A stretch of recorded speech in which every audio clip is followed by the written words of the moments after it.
of the constituencies in Johannesburg that have given the ANC the mandate to continue leading South Africa's economic hub. The committee agreed that the formation of any coalition government must first and foremost be based on the principle that those it partners with as the ANC are prepared to advance the agenda of radical spatial and socio-economic transformation in Johannesburg.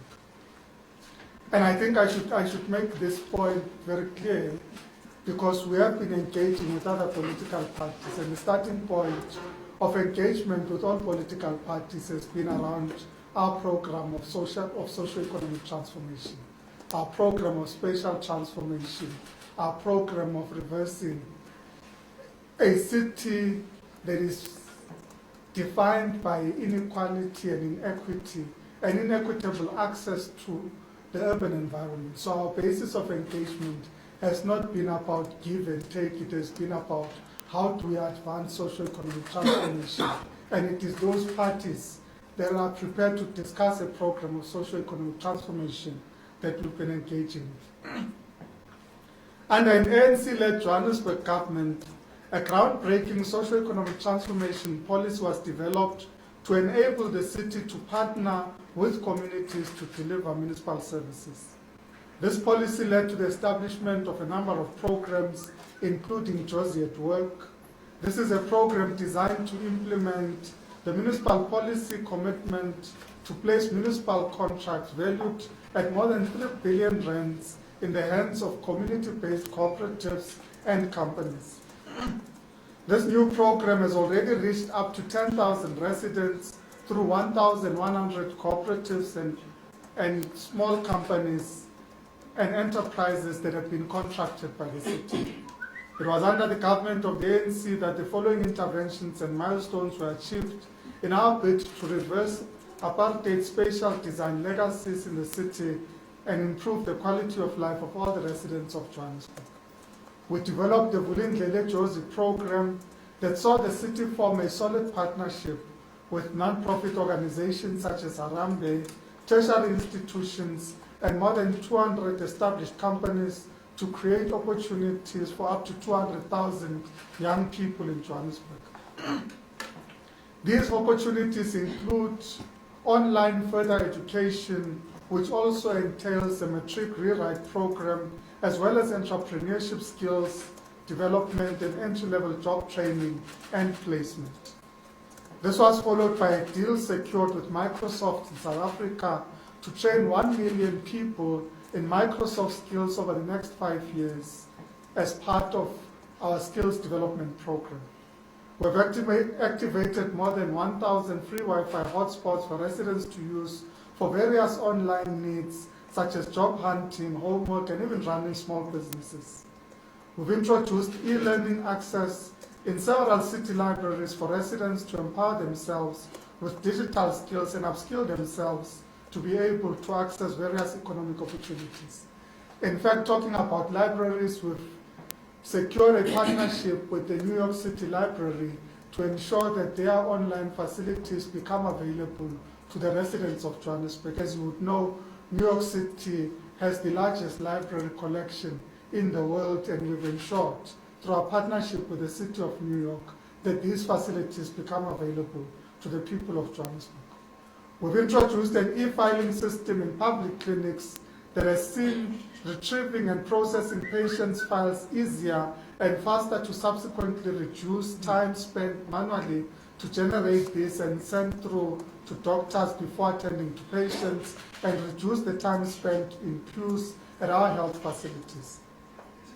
We've introduced the most meaningful social package of rebates of up to 100% in some cases for poor residents, the elderly, and for facilities for the most vulnerable in our communities.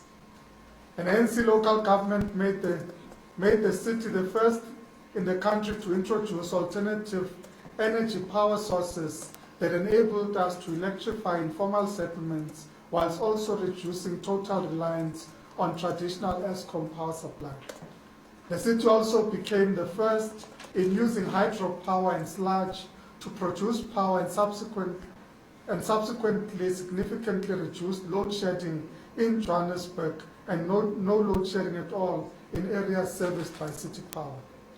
The outages experienced in the city can be attributed to technical concerns and cable theft, but certainly not load shedding. In fact, we introduced load limiting through our smart meter program in the city of Johannesburg. The eNCA local government undertook to formalize hostels and turn them into family units. This saw us launching the first program where you have RDP type units in 4-story walk-ups in Jabulani hostels, which is intended to be increased and spread out to other hostels.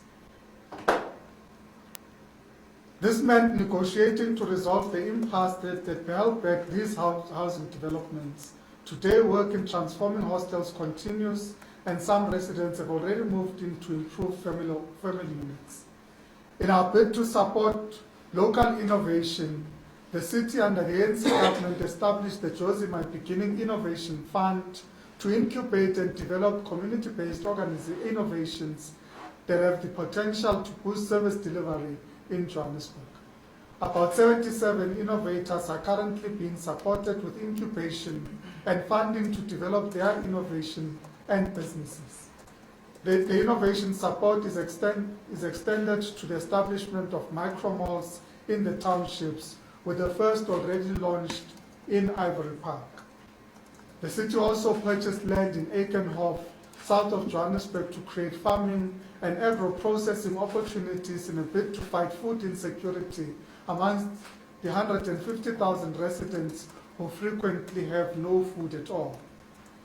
We also came up with the Corridors of Freedom initiative designed to reverse the discriminatory spatial design legacy of apartheid through the construction of integrated housing and transport routes across the city using the BRT mobility system via as the eNCA. As a result, we have begun building integrated communities through mixed housing initiatives that can already be found in Vleerhof, Cosmos City, and Lufereng, and in fact have started developments in Patterson Park, where we even built a new substation, and this is about Lufereng, where we've even built a new substation to service the area and its surroundings.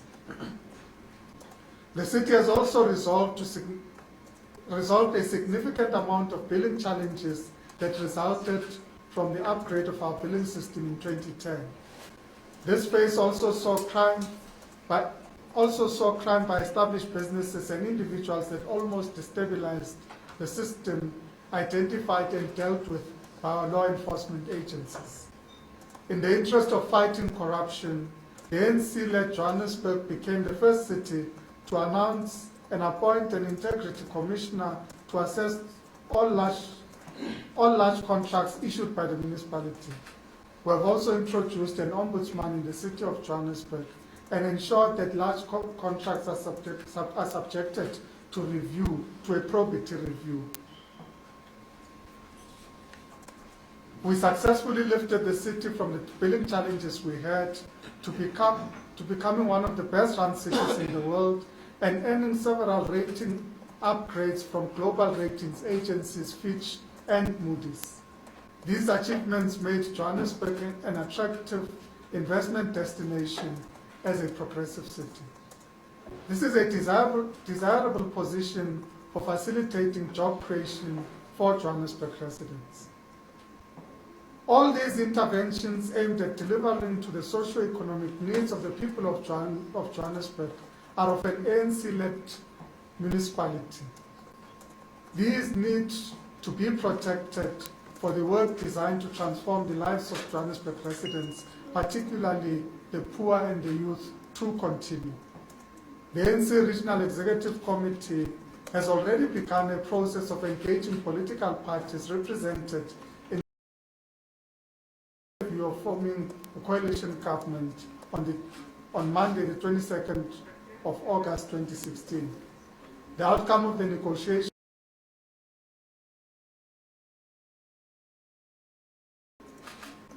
However, should a need arise that we assume an opposition position, we remain committed to protect our radical spatial and socio-economic transformation agenda to ensure that the quality of life of Johannesburg residents is equally desirable for everybody. As the ANC Regional Executive Committee, we can confirm that we will not be engaging with any political party that represents an agenda that seeks to reverse the democratic gains achieved since 1994. The ANC Greater Johannesburg Regional Manifesto is clear on our agenda of radical spatial and socio-economic transformation, and on the implementation of all the outlined programs and initiatives to be continued to multiply the number of residents reached. This is exactly what the ANC Greater Johannesburg Regional Executive Committee is committed to advance and fight for, be it as a government or from the opposition benches. Thank you very much. Thank you, ladies and gentlemen. We will now take questions. You will introduce yourself and the media house you come from and then pose your question. Let's take the first round. We go this way. Be the first, the second, the third. Yeah, number one. Tanya Kubera from Eyewitness News. So following your statement that you've just given to us, Mr. Howard, would you say going into tomorrow's council meeting, you guys as Joburg are unsure if you will, retain the city? Is it still uncertainty at the moment?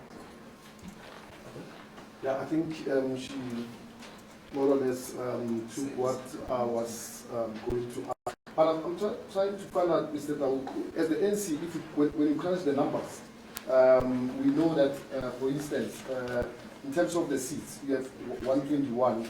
You've been in negotiations with other opposition parties. Which parties have you been speaking to, and what are the indications? I mean, moving towards tomorrow, are you still confident that you can pull this one through, or you throwing in the towel? That's it. You go into the opposition. Hi, my name is Malum. We're from eNCA. Mr. So, what went wrong in the elections? What really went wrong? Because the Johannesburg, as you rightfully said, you've given us everything that you said the city, the ANC government in this city has been able to achieve. But what went wrong? You got great ratings from rating agencies, but what went wrong? Okay, let's take you as part of the last round. Yes. Okay, so this is Watwala ANN7. What will be the consequences of the ANC losing this economic hub? Okay, you can come through.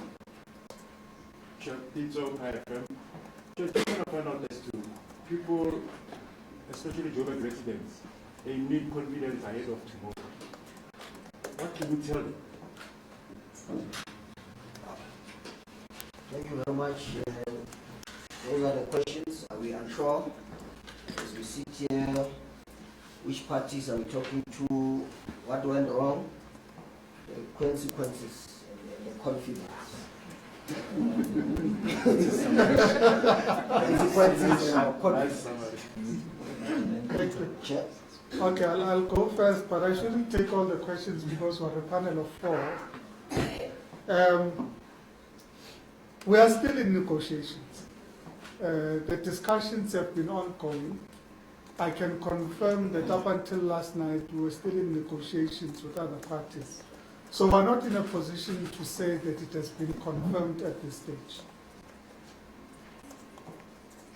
We can say that being the party with the largest number of councillors in the city of Johannesburg, we will contest. So one thing that should be certain is that we will raise our candidates in council tomorrow. And we will, of course, be engaging with other political parties to support our candidates in the elections tomorrow. What went wrong? To a large extent, one of the issues that we've identified is the reality that the message of local government was drowned in these elections. the issue about the discourse being about local government was ground in debates that were not necessarily issues of local government. And I think for all of us as South Africans and for the people of Johannesburg in particular, it is a lesson. And I'm sure for you in the media, it is a lesson. Because it means that, in fact, when we're supposed to discuss the issues that affect the elections that we're engaging in, we discuss other issues. I can think of a number of interviews I went into where the first question was, do you think that the national issues will impact on the campaign? And continuously we said we're trying to get people to focus on the issues of local government because we want to be judged as servants of the people in the sphere of local government going into a local election. But that was drowned in the discussions. So I think that it's something that is important. We've said that we'll continue to do an assessment and review of the elections, including getting some empirical evidence and research to inform some of the discussions that will take place. So we've engaged research agencies to also get into focus group discussions with people, particularly those that either decided to withhold their vote and or decided to vote for opposition parties. But we're not engaged in a process of speculating. We leave that to the analysts and the media. We will do empirical evidence and research.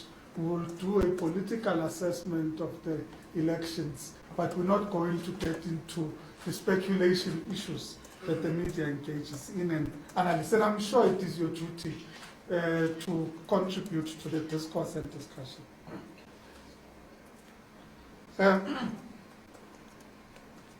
What are the consequences? What are the risks?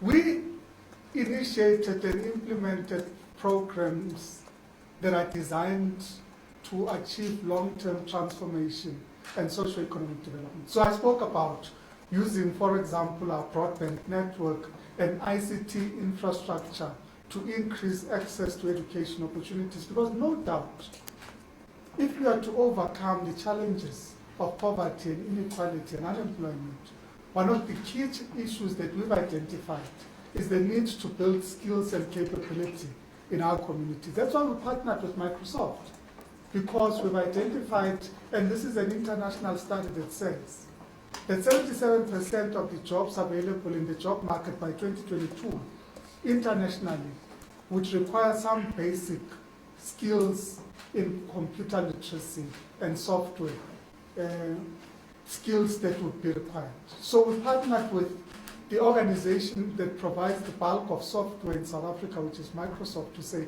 over 5 years in mitigation of that, to ensure that our people are able to access opportunities, can we build the skills and capabilities that they need. We've ensured that we partner with the University of Johannesburg and the Gauteng Department of Education to ensure that one of the greatest problems that we face, which is about people not having completed their matric, can be overcome, so that in fact we can break down the barrier of entry to jobs for people at that level. We've also, in fact, I received a briefing from the team in the city on Thursday that the partnership that we're forming with community colleges in the USA, that have agreed to help us advance our massive open online varsity program so that we can create access to free online university education for the young people of this city, so that they are able to access the skills that they need to break down barriers to entry to jobs in the job market. We've also entered into a partnership with the New York City Library so that we can create access to books, online books that they've created and enabled for the people of Johannesburg. Now we're doing this because we want to advance transformation. So if a new party comes in and decides that these transformation programs are not being continued, that they have a different set of priorities, indeed it would set us back. It would set back the program of transformation significantly in the city of Johannesburg. We've started programs of spatial transformation so that we can reverse the apartheid spatial legacy in Johannesburg. In fact, if you look at the elections map, the results map, it's a representation of the apartheid spatial legacy itself. If you look at it, think about it, we say the 84% of the wards that elected ANC ward councillors are the most deprived communities in the city of Johannesburg. So we continue to represent the poorest of the poor in the city. Indeed, if another political party that represents a different agenda comes in to lead the city of Johannesburg, that could be a reversal of addressing the needs and challenges of the poorest of the poor in the city of Johannesburg. So our spatial transformation program could be reversed. Our socio-economic transformation program could be reversed. So that is what's at stake. What's at stake is not positions, it's not Pakistan, blue lights and walking in the street. I was saying to somebody, I still do own a bicycle, you know. So if that is my mode of transport from Tuesday, that should be because I actually do own one. So, but what is at stake is fundamental transformation. I mean, think about it. The DA calls the city manager and says, this is in Herman Mashaba's words, when I come in, all these programs around BEE and affirmative action will be reversed because I don't believe it. If we are to address the challenges of South Africa in a society that is defined by inequality based on race as a result of our legacy, and you reverse the programs that are designed to address creating equality and equity in our city, that's an affront to the democratic project and to the transformation project in this country. So that is what's at stake tomorrow. It's not us sitting in positions. It is the programs that we've put in place that are at stake. So that is really what the consequences of the elections could be to the people of Johannesburg. So what can we tell the people of Johannesburg? We will contest. We will go there tomorrow. We will raise our candidate for Speaker. We will raise our candidate for Executive Mayor. And we will raise our candidate for Chief Whip. Because indeed, for those people that voted for the ANC, that voted for transformation, we believe that we need to do it. Thank you very much. Okay. The second and last round, is that here?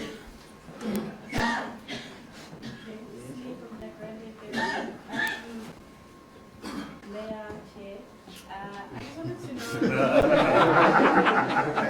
I just wanted to know whether you think any other political party is capable of running a city such as Johannesburg, and if so, which one? And what do you think of Herman as mayor? Two, will come this way. I have two questions in one. The first one, can we expect, like in Swane, that the city manager will be expected to resign? And another one, if we are out, do you think the Democratic Alliance will definitely oust you as a mayor? Okay. Can you just clarify the second part? Are you ready for the Democratic Alliance to oust you as a mayor? Yeah, Mr. Chairperson. So can you just give us some clarification on these coalition discussions that were happening up until last night? And in terms of, is it the REC handling the discussions right now, or is it in collaboration with the NEC? How's that working? And then secondly, how have you viewed, it seems that, as I understand it, representatives from the NEC, the ANC have mostly handled coalition discussions so far. And in the words of the EFF leader, Mr. Julius Malema, the other day, he said ANC prefers one man over its metros. Can you give your comment on how the NEC has handled these coalition discussions? Okay. Hi, good morning to the esteemed panel. It's Kaya here from Kaya FM. Just to get your comment, Mr. Dow, as the chairperson of the region, whereby you sustained some losses. Now, going back to the drawing boards, like you said, that obviously you need empirical evidence to determine the causes. Like, what will you do differently so that obviously come 2019, as much as it's national elections, but so that you can try and rework your strategies there. And maybe just to get your comment as well, you know, are you at liberty to tell us about the parties that you're talking to, or is it still a well-kept secret? Thank you. Let's take you there, then the last one. Mr. Tau, I just wanted to add to my colleague Greg's question. You said earlier that people were focusing on national issues in these elections, and you also said you're not time for speculation, but as Mr. Malema also referred to, with regards to choosing one man over the metro, the national agenda was very anti-President Jacob Zuma. Do you think this kind of almost killed it for the ANC in Joburg? The president, the national agenda is. It's Pedro from African News Agency. Mr. Tau, the ANC league has come out very hard and criticized some of the ANC members, especially in the province in Gauteng as well as in the city of Joburg, whereby it accuses them of manipulating the candidates list and is saying that they must be investigated and if found guilty, they must be expelled from the party. Yet the party is taking collective responsibility for the losses that it has suffered in these elections. Can you please comment on what the ANC has pronounced there? Okay. We'll start with the one on the parties, coalitions. Who are the parties? Well, let me say that if we announce partners, we want them to be with us. So we can't speak on behalf of partners when they are not here. All we can confirm is that we are still in discussions. And in fact, the discussions will be ongoing even today. So the discussions themselves have taken place at different levels. Some of the parties have said that we would want to take a national position. Some of the parties have said they'll take a nuanced position depending on what is at stake and what their programs are.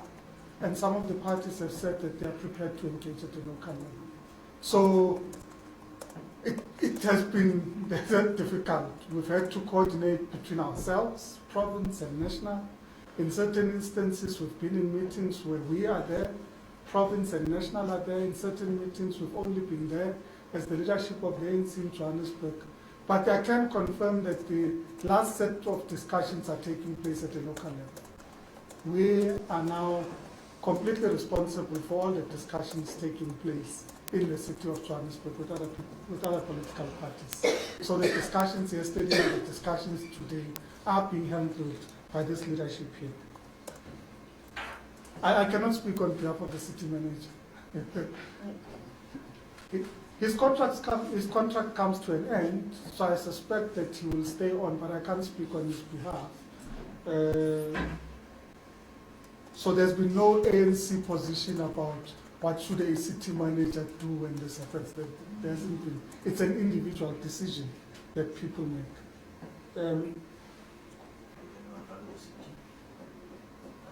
Can anyone run the city other than the ANC?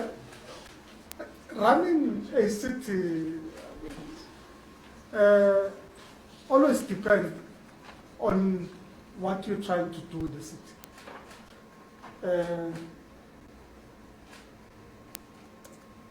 Elections are about the choice of political parties, and therefore it is an ideological issue. So whoever comes in runs it with their own ideology in mind, with their own political orientation in mind. What they emphasize would be different from us. What they think is important, what they want to be judged against, would be different from what we want to be judged against. Remember, we are an organization and a party of national liberation. So we're trying to liberate a particular people from a particular system. So your programs are always about ensuring that you're able to build a non-racial country where everybody can prosper. Somebody else might decide, actually, that's not the agenda. It's not the agenda, it's not important. What's important is, I don't know, something else. So if you want me to judge whether they can drive a transformation program better than we drive a transformation program, I can look at other cities that are not run by the ANC against transformation, no doubt. They lag very far behind us in terms of social transformation, in terms of spatial transformation, in terms of dealing with the issues that are fundamental to the fault lines of South Africa. So, but some people say they're the best. On what? Because the issue is transformation. The issue is addressing the South African problem. So they're the best at what?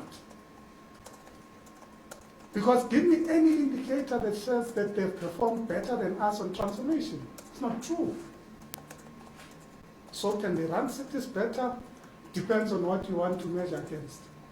If the issue is transformation, I doubt. Now I need to share with my fellow panelists. Perhaps let me deal with the Youth League issue. We have run a very fair and open process on the list process in Johannesburg. You'd realize that during the list process, we only had 2 branches out of the 135 branches that had raised serious objections on the finalization of their candidates. And we're able to work with those branches and resolve those problems. So if the Youth League feels that the list process was not handled correctly, John Beck can tell we handled everything free and fair and open. So we will tell the Youth League what we have done. And in fact, my view would be that the Youth League would have supposed to address the issues that led to the underperformance of the ANC elections, as opposed to them dealing with issues which are not issues of real substance. And that will be my view, and that's what I will present also to the REC of the ANC. So we are satisfied in Johannesburg. In fact, if you go into our list, you'd realize that we are amongst the few regions in the country that was able to at least reach 15% youth in our list. So if you go through our list, you'll see it there. We had 15% youth in our list. So we're not worried about the Youth League statement. Yeah, we're not worried.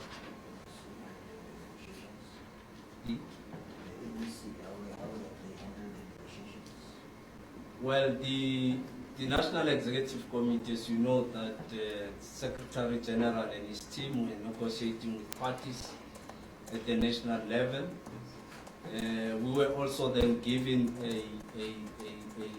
a mandate by the provincial chair after consultation with the Secretary General that we should also continue with negotiations at the regional level, which is what we have been doing. Even by yesterday, we're still involved in those negotiations. Today, we are also involved in those negotiations. So we're given a mandate that at the level of the region, let's continue to engage with other political parties until the last hour, which is tomorrow when we go into the first council meeting. So we are confident that these negotiations will be able to pull something in the right direction. So those discussions will continue. What will we do differently? I think we'll go back to the drawing board, assess, check why our local message did not resonate well with the electorate. Why were we drowned by issues around e-tolls? Why were we drowned by issues around the Constitutional Court decision? Why did those issues resonate more than our transformation agenda in Johannesburg? So we'll assess and try and position our messages differently going forward. So what really are the national issues? Are the ones I've mentioned, issues like e-tolls continue to be issues, great issues in this election campaign, and the decision by the Concord, people raised it sharply, even though we told them it's not our competency, and we're focusing on changing Johannesburg And of course, I would like to believe that they had an impact in our election campaign, but we are where we are now, and we'll do things differently going forward. I think we must emphasize that with 44% of the electorate saying that we must continue, and the next party is around 38%, and they believe that they can do a better job. They don't have a mandate, but we'll see what happens tomorrow. We'll contest, we'll take it to the wire, and we believe that through our negotiations will come out. What do you think of Herman? He's not a politician. Well, what do I think about Herman? I think he's a nice guy.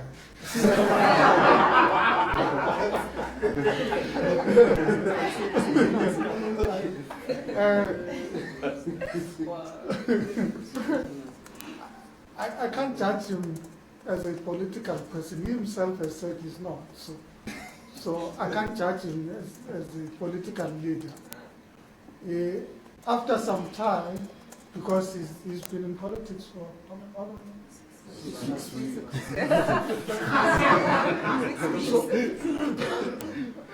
So I'm sure, I mean, let's give him a bit of time, and then we can decide how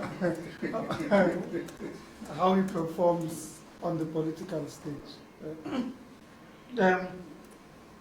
I should say that I mean, I can't say, neither can we as a collective say, in discussions where we were not, what the deal breakers were and how those discussions took place. Having participated in coalition discussions over the past 2 weeks, in fact, we started on the 5th. On the 5th, before the results were announced, we were already starting negotiations at the local level, because our analysis indicated that, particularly in our strongholds, the turnout was not very high. So there's a risk, so we started coalition discussions. These are complex discussions. They are complex negotiations. Parties put different issues on the table. So sometimes what you hear in the news and what is actually in the discussion might be two different things. So I can't comment on discussions where I wasn't in and say how did they impact on what the possible result could be. But can I conclude on matters more positive? Castor won. That's a very important issue. So we must congratulate Castor Semenya, we must congratulate Wade van Niekerk. In fact, on the 6th, I woke up, I didn't tell the office bearers, I woke up and I switched on TV to watch the Lions because I was hoping for a victory. Because the Lions did us proud as Johannesburgers. They fought a gallant battle to get to the finals. Thinking about it 3 years ago, they were fighting to be participating in Super Rugby, and now they were in the final. We've had great achievements. Our soccer teams were in the Olympics. We've had great Olympians. So as South Africans, we need to be proud of our achievements. We need to be proud of our athletes that continue to represent us, and we should congratulate them for doing us proud. And indeed, we can say, somebody was saying, why did the rent improve after the election results? It's because, in fact, we're a democracy. We're a democracy that can survive any election result. So democracy has won. Democracy has won in South Africa. We've confirmed and affirmed our commitment to democracy in this country and to ensure that it's able to survive going forward. Thank you very much. Okay. Just one last question. We'll take the last final round. But, honestly speaking, when you look at the numbers, you need 15 seats to be able to pull this thing through.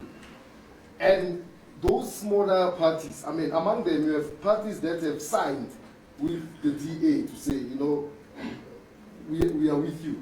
And I mean, honestly speaking, I mean, what are the chances? This is again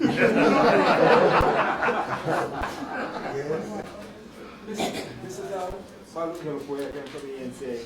On a personal level, the prospects that you won't be the mayor of Joburg, how does that make you feel on a personal level?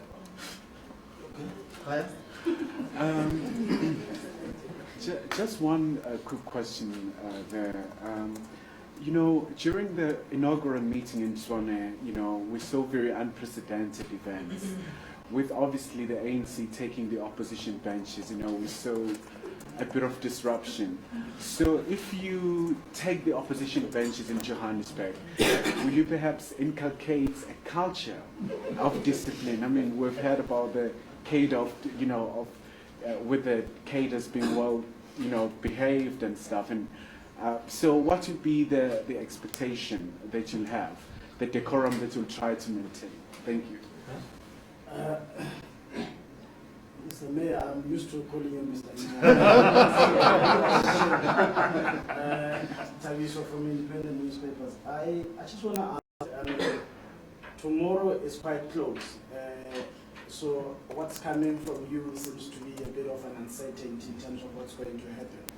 You are still not sure. You say the negotiations went on until last night, until today, I suppose. What I would want to understand from the ANC in Johannesburg is, what is your plan in terms of how you, as you put some of your candidates forward tomorrow in the council, on how are you going to defend some of the gains that you speak about, which you suggest are at stake? Has the ANC in Johannesburg, in actual fact, developed a plan in the eventuality that indeed you become an opposition in the council, and how are you going to go about that? Okay. The last one before taking my question. Mayor, you were quite emotional when you spoke about the risks of, you know, the ANC being removed from power in local government. And you did concede that national issues took center stage, some of which were loopholes in the guns of which the ANC in the region and the province have been quite critical of. You know, post-elections, do you believe or do you feel that, you know, the ANC in the region and the province is now paying for the mistakes of its national leaders, especially on these two issues? Okay. The question on the chances, whether we're sure or whether we're not sure. Remember, these are negotiations. You negotiate up to the doorstep of the council meeting. Today you agree with the party. Tomorrow they call you to say, no, that agreement is off the table. So we are confident so far that come tomorrow, we will field our candidates and our candidates will emerge victorious. But remember, it's a negotiation. You have it in the bag in the last 5 minutes, in the next 5 minutes it's not in the bag. So our stance is that in terms of the negotiations, we are very confident that we will field our candidates and emerge victorious. But it's up to the last minute when we're in the council meeting. Disruptions, we are very disciplined in Johannesburg. We don't expect our councillors to be disruptive. We will conduct ourselves, if we are on the other side, as expected in terms of the rules of council. Yeah, if in the eventuality that we are not the ruling party or the governing party, those who will be in charge can be assured that they will have a very tough time, because our job then will be to ensure that the agenda of social economic transformation is taken forward. So rest assured, we will not disrupt. We will conduct ourselves in accordance with the rules.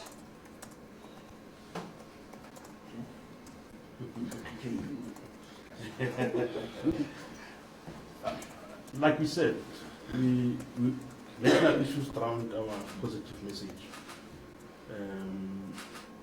We don't think it was really paying, but it's whether and why our message did not get through. The messages that the chairperson articulated earlier on about what we've done, what we're planning to do, what we achieved in the 5 years of the first decade of achieving the Growth and Development Strategy 2040. So we'll go back to the drawing board. We don't think all is lost. still we have 44% of the electorate in Johannesburg taking the ANC to lead them. 84 wards in the poorest of the poor areas, in Orange Farm, in Porky, in Diepsloot, in Ivory Park, in Soweto, here in the inner city, saying the ANC should continue to lead. As opposed to others who, when you look at the map of Johannesburg, the deprivation map, you see all green, where they've got a mandate, which is in your affluent areas. So you can tell we represent what people in Johannesburg would like to see, which is change and improvement and transformation, and they represent maintaining of privilege. So these are two contrasts in what we represent as two parties in Johannesburg. But as Jody Deere said, will be a formidable opposition if ever we do sit in the opposition benches, and will defend these gains, will defend the gains we've made of transformation, because no doubt Mashaba will seek to reverse this transformation. I mean, anyone who's been through the free market foundation type thinking will know that we do not want any of these transformation measures to continue, but to preserve privilege. So we'll be a formidable opposition. So if called to do so, we'll take him to the wire. We'll be raising Paxtau tomorrow as our candidate for mayor, and we'll be proudly doing so and expecting him to continue leading Johannesburg. Negotiations are still going on. Okay. How do you feel? No, I'm an activist. I mean, I always say I'm an activist. That's what I am. That's who I am. I will continue being an activist. I see the role of being in local government as part of continuing in my activism. So if I have to do it in a different capacity, I'll continue to do it. So I don't think that any person is entitled to any position. So it's not a position of entitlement. It's not. It wasn't written executive mayor and then written Paxtau. No. So be assured that I'll continue to serve the people of this country. Okay, thank you very much for coming. Copies are available. Those who need one-on-one soundbite with the team, you will indicate so. Thanks.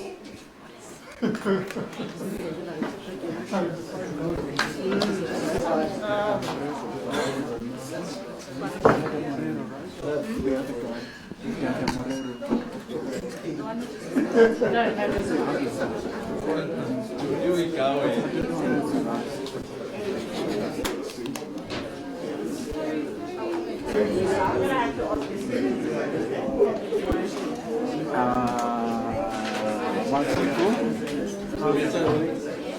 go.